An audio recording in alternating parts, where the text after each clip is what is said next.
So you need to direct the people, Brian.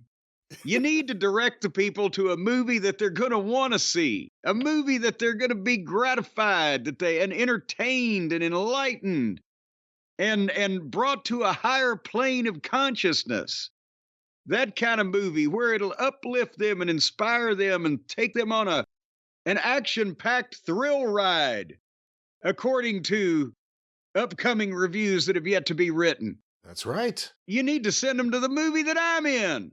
The Queen of the Ring. That's the movie they need to be seeing. It's going to come out in March and maybe even earlier. We're going to have news on that in the next week or so. Everyone's talking about it. Jim Cornette is Queen of the Ring now in your No, come on motion. now. No?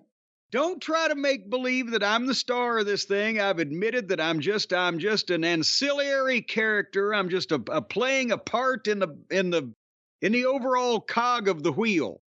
Is what I am, as they say in the show business. See, no one's caught on yet. It's kind of like the old Eddie Murphy and Arsenio thing. You play two roles. He plays Jim Cornette, the commissioner. He also plays Elvira Snodgrass.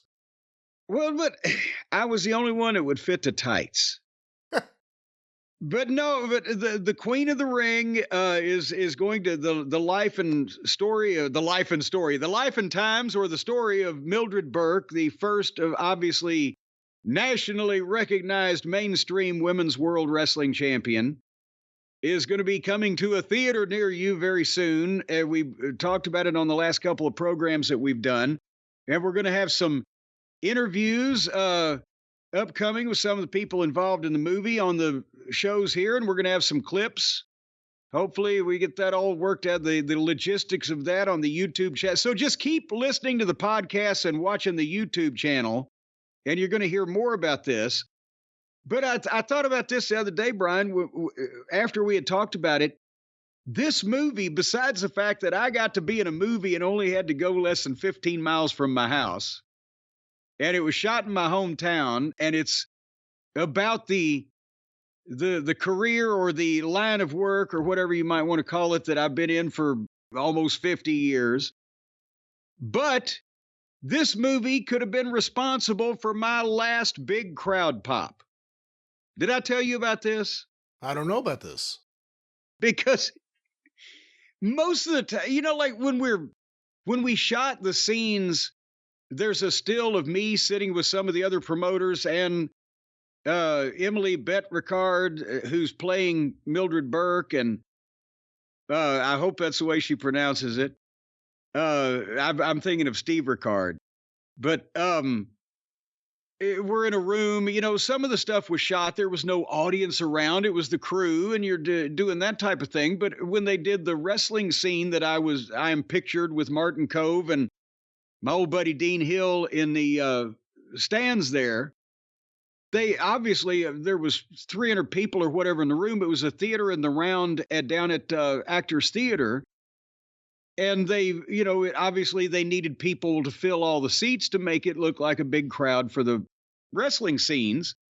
So many of those folks were extras from Louisville, right? Hey, come dressed in period attire and you can be a part of this movie shoot. And bless those people, because God damn it, as I said one night, we were there till 3 a.m. But anyway, so I don't want to sound, again, I'm a very humble bit player in this wonderful production. I don't want to sound like I got the big head, but Brian, think about this.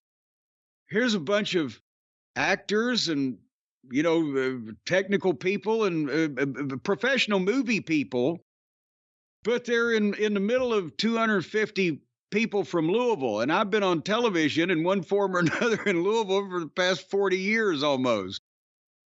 So they kind of knew who the fuck I was more than anybody else. Can I say that without sounding like a dick? No, I mean, you're a dick. I mean, there's nothing wrong with that, though. Embrace it. You're a star now. Now you're a star. No, I'm just saying in this particular, because they've come to be extras in a wrestling-oriented movie, so they kind of, many of them were of the wrestling fan description. And so anyway, without giving anything away, at the end of the climactic scene of this whole thing or whatever, the point is, while they're shooting this match, I, as a representative of the athletic commission have to get up and make a pronouncement. And in the pronouncement that I make, I mention both Mildred Burke and June Byers' names. And there's 2 B's there, right? And we've done it 5 or 6 times. I mentioned last week that they would shoot the same thing. Obviously, it's a movie from numerous angles and redo certain things. So you have to do things over and over. But I've done it 5 or 6 times. But boom, no big deal. It's a fucking sentence. But then they're doing it again. And right when I started, I got to the point of no return, and I realized in my mind a millisecond before I did it that I was going to transpose the names I was supposed to mention, and they had to be in a certain order. And so I just stopped right dead and paused for 2 seconds and said, shit. And the whole goddamn place blew. Because they'd been fucking sitting there for 4 hours or whatever, watching the same thing, and they were very respectful, but it was time for a little levity. And here up gets Cornette, the goddamn an OVW announcer that never makes a mistake, and I stand up and flummox in the middle of everything. So the ovation was long enough that I was able to milk it slightly and then take a small bow and sit down and put my head in my hands. So I'm not doing the live appearances anymore. So that could be my last big crowd pop for fucking up and saying shit. And I go let everyone know we've been talking to Ash and Josh over there, and we're trying to get these outtakes, these bloopers, all the Cornette bloopers. No. Reels and reels of bloopers from what we understand. They didn't print those, ladies and gentlemen. I tell you,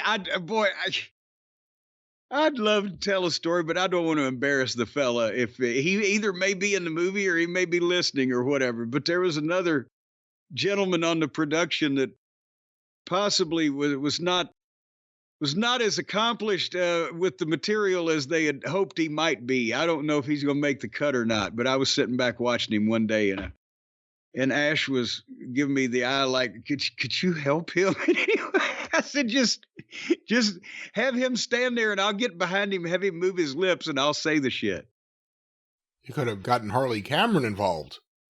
That's the thing. I didn't even think about a ventriloquist at that point. See, but nevertheless, that's the issue. We have to put ventriloquism back into people's minds. That's the barrier. But no, nevertheless, everyone's looking forward to this movie and, of course, seeing you in it. And they are finalizing details, I understand, when we can talk about where and when the world premiere is, and then when the rest of the folks around the various states of the union can see it. That's right. And once we know when and where, Jim will list every single movie theater that you could see this film. Yeah, that'll be up on the website at blowme.com. No, we'll give. I'm sure they're going to have a website. We'll ask Josh about that. Because we're not going to do all the website work, and I'm not going to list. They're going to be on 1,000 screens. How long would it take me to talk about 1,000 or just mention 1,000 theaters? That's like one of those DraftKings. What are they called? Disclaimers, as they are known. Have you heard of these before? Yes, I don't. These disclaimers, as they are known.